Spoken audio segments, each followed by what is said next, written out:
Good evening, ladies and gentlemen, and welcome to the Stephanie Stevens Show. Today on my show, I'm really excited because it's Pride Month all around the world, and everybody is in full celebration. So here we are in downtown Toronto, and today I invited Miss Jessica Montgomery on, all the way from Indiana, and we're gonna have a great show today because Mhm. we're talking all about pride, um, Yes. the past, the present, and where do we go from here? Mm. Now, I just want to say, and we also have Mr. Chadwick Chung. He'll be chiming in the middle to ask Miss Jessica a few questions of his own from London, Ontario. Ooh. Now, how are you, Miss Jessica Montgomery? How are you, girl? Good, baby. We just got done doing, our pride here was, it's kind of not quiet, but we just had our block party at one of the main bars. The crowds came out. We had hundreds of people. Everybody drank and socialized and shows, and so it was like nothing was out of place except for the parade. Oh, well, first of all, I just want to say thank you so much for doing this for Oh, me. sure, it's my Thank pleasure. you much for helping and supporting me create content for us. For us. That means all of us. Yeah. Now, I have to ask because my agent, she always puts it here. How do you identify? I'm male, but I do. People say, do you, when you're out as a man, do you want us to call it by your drag name or your show? It doesn't bother me either name, whichever name pops in your head. I'm feminine. There's no question about that. I mean, honey, I've got Skittles over my head. Um, So you so basically identify as a man, but when you're in drag, you're identified as a she. yes, yeah. I mean, treat me like a girl. Don't. Yeah. Mhm. Okay. Now, first of all, are you actually, how have you been dealing with the pandemic? First of all, let's talk about that. The pandemic for a performer or a drag artist. Do you work during the day? I do hair and makeup and things like that, and so little costumes here and there for people. So it gives me stuff to do, Mhm. So I wasn't totally stuck in the house, like going ape crap. Like what am I going to do? I Mhm. found stuff to do because you just have to do it. That's what you have to do. You have to find things to do. Mhm. Now, so during the lockdown, do you live alone? Yep. Well, me and my dog. It's my Okay. little. So you have some company. Oh So yeah. you were able to, like a lot of people, we asked this because a lot of people that had programs such as whether they're going to their weekly LGBT program for trans women or meal trans for trans women, or just things that they would do to be part of the community and the support of the community, whether they're helping us with food, or they're helping us financially, or they're helping us with just keeping our mental um, health in check, whatever it may be. Now, did you miss any of those things? Well, no, I got to work for the last couple of years for one of our local bars here, known as Downtown Ollie's here in Indianapolis, and that bar is literally the number one all 24/7 restaurant in all of Indiana. Like it's in a Mhm. magazine, and so before pandemic, they were open 24/7, and we served food all day long, all night long. And I was had the good luck to come in and clean the bar when the people were gone, and the new owners, Peggy and David, they had bought the place and just came in the pandemic, and they were the most wonderful owners. They made sure that they followed that paycheck protection program. They took the time to give us all the food out of the refrigerators for all the employees. I mean, they rescheduled and shifted people's around schedules, and made it work all the way till now. So Well, it's good that the community, in a sense, the LGBT two-spirit pronoun community, I try to say that is all the way through, because there's a few times that I've said it and people got on me where I just stopped short of finishing it off. yeah, So like I what don't about want us? we don't want to be arguing. We want to try to make sure that we include everyone. Yeah, that's So that word that people don't use is inclusive. They don't. They just they sort of leave people up, hanging there. yeah. So I'm glad that a lot of the programs, because a lot of the programs in our community, a lot of the outreach people still reached out to help a lot of the girls and some of the seniors in the community. and a lot of people that just needed the support of whether it was food, financial, like I said, of some assistance of some kind. And it's good that the people in your area actually thought about you guys there.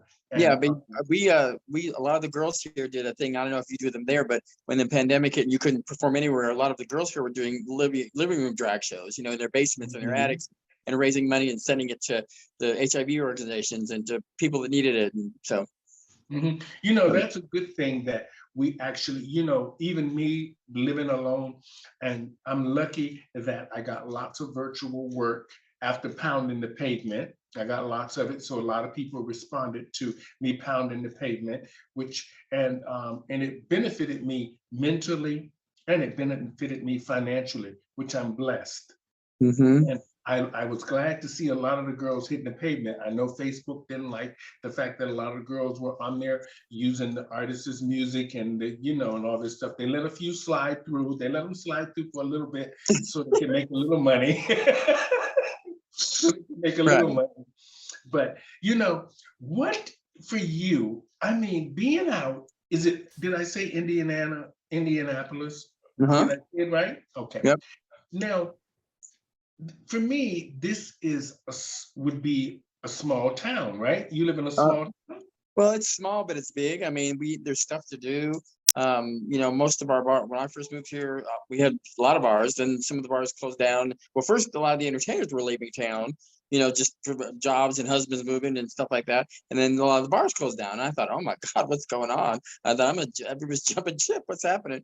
Mm. And then it was that way for a while. And then the pandemic hit, and then it really just curfews and blah, blah, all this stuff going on. But all that was discombobulating for us here because we Mhm. didn't know which way end was up.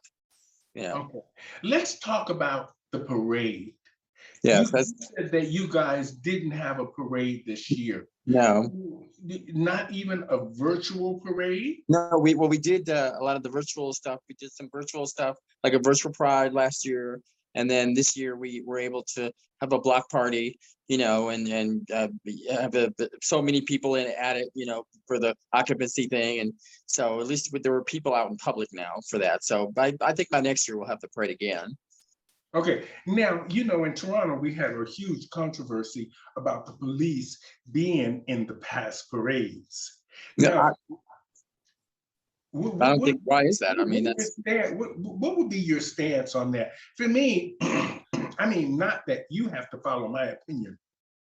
For me, not just because I'm older now and I need protection from this source or that source or whatever. I think in general, when we're out in public and mainly in a place of celebration that so many people are against or they protest against or have views about, I believe that the police should be in the parade regardless in uniform because I just think that people need to be able to visually see someone in case something is actually happening.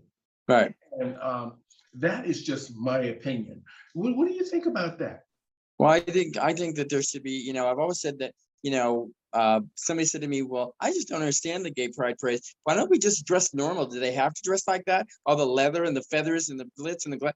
And I said, well, honey, they don't dress like that when they work at the bank, or when they work at their real estate office. This is the one time to release their fun stuff, and over the years it's gotten much, much better because I remember there were times that people on the news would just show people's feet walking by. They wouldn't show crowds. They show their feet. And I know that a lot of heterosexual people were probably looking and go, see, that's what gay people look like. That's, and you're teaching these kids that, the wrong angle to go with. And it's gotten much better, a lot better. And I think that now we should be able to show that there are gay cops, gay firemen, gay, people. We have normal jobs. We have our houses. We pay mortgages on houses. We cut the lawns like everybody else, So what do you think about the safety issue? Oh, I think it's important to have that around because that way it sort of gives out that nonverbal message that nothing's going to happen, that we're protected, but give out that message to the other people on the outside that don't try it. We're here, we're watching. The eyes in the sky are watching, baby. So you feel we should have visible police? Oh yeah, I mean, not a lot of it, because enough of it. Don't make it look like like, oh my God, are they gonna gas bomb us and fire, tear gas us if it's something crazy happens? But just make us give it that mid level, Okay, the safety level. yeah, of protection. Yeah. Okay, now, as you know, in the last few years, we've had a lot of bashing online, from not just online in general, from the trans. We had a real spike in regard. I know there's a lot of shootings and all these things happening in the US now, but around the world, we had a real spike in trans murders. Mhm. Now, I've talked to quite a few of the heavyweight girls that are in the business for a long time, and we all understand escorting, and we all understand that, a girl's got to do what she's got to do. And we're not saying that every trans woman is an escort. We're not saying any of this. Regardless, it's just women in general, or women who identify as women, and trans women who consider themselves women, and just people in general who feel that they should be able to do what they want with their Right. bodies. Now, lots of these trans women have been murdered. That's Nobody, we see some advocacy towards this. What do you think needs to be done to make the queens and the women, real women as well, just to make the business of escorting safer? I see in New York that they passed a law now in New Mhm. York City to where they, trying to help the trans women who escort, or like they say in some cities, prostitution, which I think they've been locking up these women for too long Yeah. about, trying to control them and what they do with their bodies. And it's a good step that the judge in New York City made some effort, or the governor made some effort to decriminalize this. In a sense, I think will make it safer for the girls, whether they're real women or trans women, or women or trans women who identify as women. Yeah, Now, what? I think that a lot of these girls, number one, they should always, first and foremost, always be careful what you're doing, where you're going, how you're doing it, and it's okay. When I was in Tennessee for a while, a lot of those girls, there were a couple of girls that were killed, leave with dates, and they wouldn't tell them. You should always tell somebody who you're with. It's okay if your friend takes the license plate of a car that you're getting into, because it's not that you're snooping. It's not that you want to know their business. You need to know that you're going from point A to point B and back. And if something happens Mhm. to you, they want to know the last thing that they saw. Yeah, that makes sense. The same. I always said this, regardless, before, back in the days when I was doing shows and hanging out with all the girls, I've always said they should have decriminalized prostitution and escorting from the get-go, because I always thought that it would have made it safer for the girls. now, now that we seem to have so much media now with us being in the mainstream, and not just with Pose, with Billy Porter, Yeah, that's a putting really good. himself putting himself right on the line, and yet still trying to balance out his own identity as the pronoun, or what he wants to be and what he's doing. And then we have Tyler Perry, who's now hiring lots of trans people and different minorities to show diversity and inclusiveness. And then, of course, we have RuPaul's Drag Race, that's trying to show the young children, to have fun and dress up and just be themselves. Right. Now, where do you think we should go from here, now that we have the world's attention? Well, I think Pose. I mean, I love Pose. Everybody loves Pose. That was a great representation of how it was. I think it's and how it still is. Kind of. It's not that far in the past, but that was a great start to show the people who've never seen that world what it Mhm, is, what those girls go through.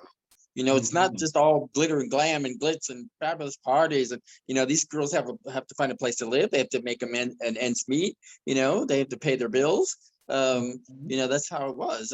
And I think that a lot of these girls, I feel sad that we've lost so many. There was that wave. You're right. They were just dying left and right. And I thought, what is going on? I thought, every time I turn around, the Continental girls were a victim of that for a while too. I was Mhm. upset about that because I worked with a lot of those girls, and I think it's okay to put it, decriminalize it, like you said, and these girls need to work on protecting themselves more and get help from right the important people that make these laws and change that can change them. Because you're not going to see change unless you do something. Let's just speak up. Mhm. Don't Yeah, bitch about voting if you didn't vote. that's right. I say that all the time. Don't bitch about voting if you didn't vote. Now, another thing that seems to be in the news now, it to me, I I understand her anger towards maybe something that she's experienced, and I'll get into that after I ask you this question. As you know, J.K. Rowling is the author of the Harry Potter series. Now, of Mm-hmm. course, she's been on all over TV, all over national networks, talking about her disdain for trans women and the fact that trans women aren't women. And she has been very vocal about that sort of her opinion on this. What do you think? Do you think do you think she's right, or do you think she is is meddling where what do you think she's right, and why do you think she has such a hatred for trans women? Well, I mean, I think right away, obviously, what that says to me is she must have had some kind of weird experience, or maybe one of her own family members, something, one of her children, Mhm. one of her uncle, anybody, because if she's that hardcore about it, saying, no, no, no, I hated it, then something must have happened in her own Mhm. life where she's like just disgusted, got a weird, bad version of that and said, "Oh my God," and freaked out. And now that's coming forth, and she's like, "Oh," and she's no, I don't like it, and she won't, because people are afraid of what they don't know. That's the thing about that. Mhm. People are afraid of what they don't know, and so I think she needs to stay. Well, obviously, she needs to stay in her little world of fantasy and magic, and because that has nothing to do with that's two way opposite worlds. Mhm. And she needs to start looking at a lot of these other movies, so many different movies, because there's every now and then you'll see trans girls popping in and out of these movies in big roles that are making Mhm. big bucks, and it's she needs to look at it and go, oh, well, okay, maybe maybe there's a spot for this, you know. Well, I look at it as this is when you have such an influence like that and you have such power like that, you should be using your voice for good. And like you said, I think she had some experience, whether it was a boyfriend or a husband or somebody who went out with a trans woman and she found out Yeah, that, and then shit hit something like the that. fan. Yeah, she has a real hate on for it. I'm sure it'll come out in the papers Well, somewhere down the and what road. a bad person! What a if she was a nobody, it would get fly. But look at who she is. That doesn't she realize Mhm. that could just grab a hold of her book sales and all this other stuff, and because nobody's gonna want to buy books from a homophobic person. No. Now, so let's talk about how was the block party? How was that? Oh my God, it was so crazy. I mean, I think my eyelashes melted off. Like that, Okay. it was so hot and crazy, and I think I changed clothes like 5 6 times, and thank God a friend of mine had a big a van, like an RV kind of thing, and all these queens kept running. They said, "Where's she going?" And they'd see me go in one way and come out the other in a whole other outfit.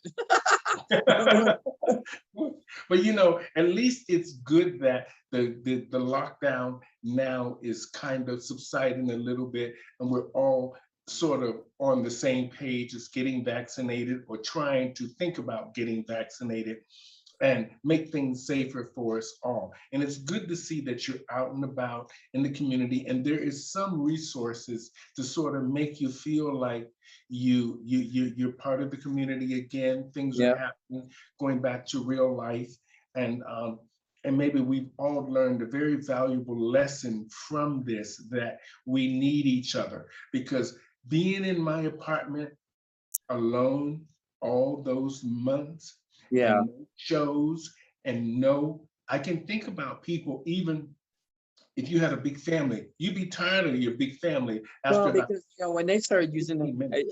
I have to say I'm not dissing the CDC at all. They're the government, but when they started using the words lockdown and quarantine, I thought, honey, you have no clue what that word is. Because if that was a true lockdown, you would be able to go nowhere for nothing. Mhm. So don't don't start saying lockdown, quarantine, girl. That's not quarantine. That's not lockdown. You have no. uh-uh. You know, it's great though that at the end of the day, hopefully we've learned a lesson from all of this, that we need each other Right. and I mean, that I'm glad that people, we've gotten way over the hump of it and gotten to this point. Because when it first started, everybody was scared to touch things and sit on things. And what do we wipe? What do we do? Well, should we wrap ourselves in bubble wrap? What do we do? I mean, but I say this also, Jessica, it's a good thing that we all now are getting a little taste of what Black people and marginalized people have felt for so long, racism. it We're exists. all getting a little bit of taste of that. Don't touch me. Get away from me. I don't like you. Move away. All Yeah, I these. mean, I can't believe that our society was so that they maybe some people didn't want to believe it existed, or it did. Oh, it doesn't affect me, so I'm fine. Well, Mhm. it does affect you somewhere somehow. You Just know, like the HIV/AIDS epidemic when that came around. Oh, I don't know anybody, but you do know somebody with AIDS. See, that's how that works. yeah. It's funny. I just for an example, when I see people walking down the street, even couples, and I cross the street, it affects them. And I know it affects them. And not that I'm even doing it at close range. I'm doing it at a distance, but I can hear them talking. Yep. And I know they're saying something about whether, oh, he doesn't, this and that, or whatever the Right. thought is in their mind.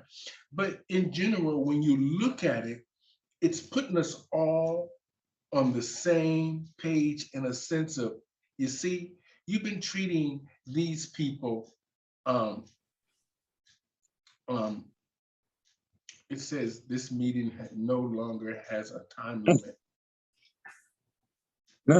I mean, I just think that when all this stuff, I'm so glad that the George Floyd thing, and that was all that stuff. I'm so glad that that worked out the way it did, and the police officer that I mean, I wish people had seen when I'm sorry, I was rolling in pieces when they were sentencing him up the river, because the mask is here and his eyes were darting everywhere. He was like, Oh. he was like, oh, oh. I was like, yes, honey, you're going to jail. Bye. Yeah, Mhm. sorry about your luck. So we're going to thank you so much for doing the show today. You have a great, wonderful, and blessed Pride. We're going to let Girl, Chad. yeah, I don't know what kind of stores you have there, but you need to go out and buy this lip gloss, girl. Iridescent lip Mhm. gloss. Woo-hoo. This is Well, like this. I didn't put any on today because she keeps telling me to try to, normalize it. So this way you can send me the link to what that lip gloss is. Chadwick, are you there? Yes, By I LA am. Colors. It's by Okay. LA Colors. No, Chadwick, you can't have this. This is fabulous lip gloss. Yeah. Oh. I don't think Well, Chadwick wears lip well, gloss. what the thing is I love it. Every now and then I would meet a gentleman caller back in the day when I was Uh, slightly younger. And I'm not going to tell you how old I told Chadwick. I said, honey, I'm a seasoned queen. I'm so seasoned, I'm freaking blackened. Just saying. And some of these boys who would come over and I mean, I feel very gifted. I told him that been talking to a wonderful woman in Ireland, and her son is wanting to get in drag. And I feel so bad she's turned to me for all these questions. And I want to get a hold of the creator of that makeup group. And I love all those girls on there. And I'm constantly on there giving them my tips and tricks and. Well, the good thing about all this is that we now have a platform where we can educate people about what we actually do when it comes to drag shows, how we paint, how we Right. And look. you know what I like about this is that group, I've not seen one hateful thing said, no backstabbing, nothing. it's all about how do I do this? How do I make this happen? And everybody's helpful about giving each other tips and tricks and you know. Well, the So good that's thing me. else is that it's a good educational platform. People are hearing from people who have been doing it 30 plus years, who've Oh, been in this business and who's made a living. Oh. I mean, I'm sorry, 20 plus years. sure. So, Well, I told people, I said I came from the era when blue and green eyeshadow was my best friend, and I learned real quick that cover girl doesn't cover boy. oh. So we're going to have Chadwick tune in for just a second to Yeah. ask you a couple of questions, and then we're going to close off with All right, baby. fabulous Miss Jessica Montgomery, all the way from Indianapolis, Yeah. talking to us about pride memories, where we should go from here. And we need to send this to Ellen for the season 19. Yeah, just saying. Oh, there you go. What? Go ahead, Chadwick. Okay, I am going to condense my question because I guess this question is going to be for both of you. So Right. before I ask the question, I need to let you know where I'm coming from to give you this question. I started coming into the community late at the age of 25, when most people said I went to the bar when I was 19. Late start.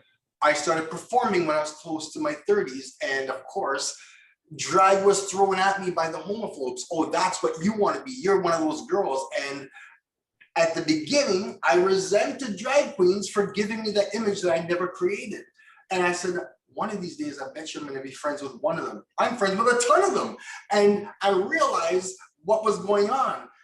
Outsiders try to paint me as the picture of what they saw on the TV screen, like you and Jessica and, you know, all the famous queens. So when I realized I wanted to be a performer, I wanted to be a male performer, but I wanted to do what drag queens did. They took the stage, they had that presence.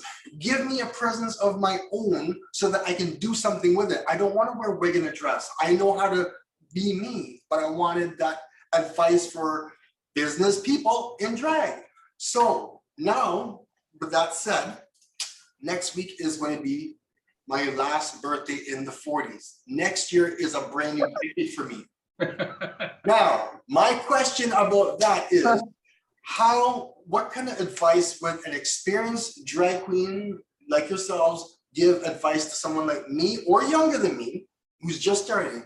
What advice would you give to someone like me that's trending in the community and haven't fallen off the bandwagon? Because I could have sworn the day I turned 30, I'm done, I'm too old. I said, oh, damn, I'm almost 40. Okay, 40, that's a cutoff. I turned 40, now I'm turning 50. Okay, So now, are you talking about doing drag, or like what do you? What I'm looking at reinventing myself as, like, right now I'm Mr. Karaoke guy, but people look at it as a show. I used to be a break dancer way back in the day, in the early 80s. Then I went to be a Michael Jackson impersonator. And then all of a sudden, when the gay community came along, I became an entertainer of my own. So I was using my actual name as an image. So because I'm approaching 50 next year, I just thought, since I'm in a new decade, that's the best time to reinvent myself. But as what? Everybody sees me as that raunchy Jamaican dancehall boy, but no one's heard me sing love songs. And Right. Well, I mean, if you run karaoke, if that's your business, I think you could try and incorporate something fun within that. Like we're funny, cute little outfits, and zhuzh it up a little bit. Well, I don't host it. I participate in it like everybody else. But when I've been doing it for so many years, some people actually try to pick me out of karaoke and say, wait a minute, you don't belong in karaoke. You belong on a big stage with a presence and making the money. I said, but this is what I do after I'm done work. I'm not doing it as work, but they make it a workable way, make some money. I said, if I start making money at my hobby, I'll probably end up hating it. I want to keep loving what I'm doing. So what can Well, Chadwick, this is what I say, and it's worked for millions of people, and it took me a long time to get my head around it. But I really find that if you want to reinvent yourself, you have to do something that you're passionate about and focus all your attention on that passion, creating it, developing it, working it, doing it, practicing it, and just pushing it And then you have to add a little glitter on top of that to get people's attention. And then if that don't get their attention, you add a little more glitter. That's what we do in drag. Our wigs can't get big enough. Well, Our wigs exactly. can't get big enough. I saw that, actually, one drag queen I saw, and lives here in London, always had the big hair and everything. And one day she shocked the hell out of everybody. She came with a very short thing. And it was like, who is that? We didn't realize it was the same queen that we've known for years. It was Yeah. a whole different image. It was almost like she had the old 80s Holly Berry look. When we used to sing the Patti LaBelle here. And it was just like, it was Well, a short line. The good thing about what we do as entertainers and performers is that we love what we do. So if you love what you do, Chadwick, you will find a way to create and make that fabulous for your audience, because that's who you are and that's what we do. We are here to entertain, and we are entertained. We love what we do, and when you love what you do, it will all make sense. Yeah, because when you go on stage, when we go on stage, it's like a job. If you don't love your job, if you're not, you're gonna walk in that job looking like death warmed over. The people are gonna ask you what's wrong. And when you entertain, you can put on all the acts, but people see through that facade really quick. When you hit that stage, you got to perform like there's 100 people in that room, and there may only be 5. And if you don't act like you're having a freaking good time, people will see it right here, and they'll be like, You know what I call that? I call that the flight attendant moment. How many times have I sat on a plane and all I do is just watch the flight attendants and she didn't smile at him when she walked by, and it's almost like you're nitpicking at them. I said, is that what people do to me when I'm on stage? I'm sitting there in my seat, fasten the seatbelt. Well, see, the thing about drag is I've worked in a lot of towns where, when I went to, Minnesota, there's a big drag bar, and let me tell you, I love the girls there that I met, but honey, if they think you're even remotely good, you are not getting past the first gate, because and I asked somebody what the deal was, and they said, oh, they're worried about losing their spot, okay, stop right there. If they are so worried about losing their spot, then maybe they need to step their game up. That's how that works. Thank you. Some people have actually said that I'm not a threat to drag queens because I don't do drag. And I said, well, I didn't come here to be a threat. I came here to love what I'm doing. Well, who cares if you were, or who cares if you were or not? That's their problem, not yours. But drag queens were actually at each other. It's almost like, it's okay to be here, but you know what? There's only one queen in that. See, the thing I've seen, which it just hurts my stomach, where I've seen, because I was in this position when I started doing shows. I wanted to do shows. My mother took me to La Cage aux Folles on stage on Broadway. And I said, Mommy, do you remember what you asked me what I wanted to do when I grow up? She said, yep. And I said, that. And she's like, what? And I said, why do you want to do that? And I said, look at them. They're the glitter and the glitz and the applause. And I said, I want to be on that stage. And she said, oh, all right, that's what you want to do. I guess being a doctor is out, so over the years I did drag, and I put, liquid Maybelline makeup on my 3 o'clock shadow and thought I looked the deal. And I had people dipping their napkins in their drinks and throwing them at me. Wait for it. Then they got creative. Then they took whole bowls of popcorn. Whole bowls of popcorn. No, wait. And then the final kicker was, and I think I told you this, Stephanie, was they would throw change at me on the stage, and that's the worst hateful thing they could do. And I thought, they wanted me to check my tail between my legs and run.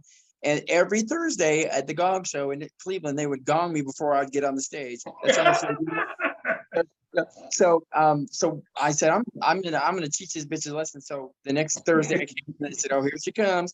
And they said, okay. And I heard that change tinging on the stage. I turned around, and what they didn't see was I pulled change rollers out of my bra and started rolling the change on the stage during lip syncing. And they're like, girl, she's rolling that change. And the owner of the bar said, of course she is. She's Jewish. Well, that's the way to do it. You guys have been amazing today, and the conversation has been fun. And Chadwick, what are your plans for Pride? I have lots of virtual shows coming up, and lots of things I'll share with you guys to show you. And a little bit, I'm in action in some of them. Before, usually I'm just sitting down or I'm talking. But now I'm moving around a bit, so things are going to be good. But you know, we are here in Toronto. We're right in the middle of it now, and starting on I think it's tomorrow, starts all the shows, or a lot of the virtual shows around town, and then by the end of the month, you'll start seeing outdoor shows where people. Yeah, I would love to come. You know, I would love to come there, or Chadwick's in London. Come to London. I'm an hour and a half away from See, Scotland. I hate you guys because I'm sure that's part of my fantasy bucket list. Like here, I had the good luck to go to Seattle, Washington. My friend Mhm. #Molly, that's her drag name. Her rich Jewish husband flew me first class, and just to show you how stupid I am, ready for this, I'm standing in line. You know how they get everybody on the plane and they do first class people first. I'm standing in line like with my thumb on my butt, and I turn to the right. Girl, the sign that says first class passengers stand over here. I had to get out of line, girl. I didn't know what I was doing. Then I got first class. Here she comes with a towel on a pair of tongs. No, they told me the freaking towel was hot. Oh. I'm like Girl. stupid Jewish girl, you know. So I mean, I would love to come there and perform, because I mean, I don't know what those girls would think of me, you know, because I'm sure the London Queens are probably stunning, you know. We're working on something now with the launch of Pronoun TV. We're going to have a big launch extravaganza. I'll tell you more about that down the road. We're working on it. And because I didn't want to come back, because Seattle was wonderful. The bars were wonderful. The Queens were. I didn't want to come back here to India. I was like, and we're gonna invite some of the guests down to perform and carry on and all of this. Jasmine Masters brought that to my attention, that I should do a big launch here, because things could be amazing if we do some kind of a big event of some kind. So we've been thinking about it. I've talked to my agent. She created something. I can't talk much about it, but she created a concept, and we're going to run with it in the next few months. But we need to wait until we get out of this pandemic, so that way we can make sure that we can get the entertainers here that we really want to have here, that can cross the border without all these restrictions. well, now the pandemic, they're doing all. I don't know about there in London, but here in America, you know, in the United States, they're doing all these crazy things. They're giving people free flights, and they're doing everything but giving them a house to get them vaccinated, just because they're, you know, I mean, it's crazy. It's like, girl. Well, you know, it's so I want to end with you guys. I want to just say happy Pride, Chadwick. I don't know if you're coming down to Toronto, because you know some of the restrictions are lifted here. And so there's lots of people out on the patios and hanging around and stuff like that. And for you in Indianapolis, I'm glad that you had a great block party there, Jessica. And I wish you nothing but continued success in the world of artistry and what we do. Keep that passion, keep that drive. Don't forget about your community at the end of the day. And remember, always do something. Just do something. My dream is I'm going to open my own drag store. You know, that's my dream. I want to do a drag store for the new girls or whatever. And I already created a concept name, which will remain nameless. I'm not going to give it away, but it's funny as shit though when I came up with it. And I figured when I get old and crinkly. And by the way, Chadwick, how old did Chadwick say he was? I'll be 49 next week. 21. Yeah. Okay. Now, I'm not supposed to guess a lady's age, but you know, peering through the makeup, how old do you guess I am? I have no idea, because a lot of people look at me and they say, you must be almost 40. I'm like, you're close. Just change the 4 to a 5. Well, when I take off the 2 layers of spackle, and then the black tar number 4 around the eyes, and then take down the 1 layer of masking, you know, like on last Star Cruiser, they takes up the base with the rag. I'm 54. Oh, okay. You're Yeah. not that much older than me. Well, it's all the bandages I pull the skin back to California, you know. Actually, for me, age for me is not a look; it's a feeling. Well, I mean, I was glad enough that at 50 something, I was able to win a title in 2017. In 2017, I won this title, and it was the first pageant that a friend of mine put together, and said I should come do it, bugged the hell out of me to come do it, and I did it. And I only had 1 contestant against me, whatever. And I must say, I've never seen, the theme was pride, but that was the costume. And I must say, I've never seen a pride costume done with colored loofah sponges. Don't ask me where she got them. Well, you guys, thank you so much for being on the show today. Yes, baby, I love you. You guys have a wonderful and safe Pride. Take care of yourself. Jessica, as always, you look beautiful. Thank you, baby. you again tuning in from Indianapolis. Thank you, Chadwick Chung, tuning in from London, Ontario. And here I am, Stephanie Stevens, tuning in from Toronto. During Pride Month, we want to just say thank you guys so much out there. And be safe out there. Thank you guys so much for reaching out to Jessica. If she's looking for bookings, So add her on Facebook, YouTube. I'll work at a diner for God's sakes. I don't care. And Chadwick, of course, is the computer expert. So if you need stuff done, you can reach out to him. He'll help you out, make sure that your computers are up and running fabulous. So if you ever find yourself in the middle of a crisis with your computer, reach out to Chadwick Chung. Until then, my friends, from Pronoun TV and the Stephanie Stevens Show, thank you guys so much. Y'all have a blessed week. Bye, baby. Bye-bye. Thank you. Thank you to our audience out there. Have a great Pride, everybody.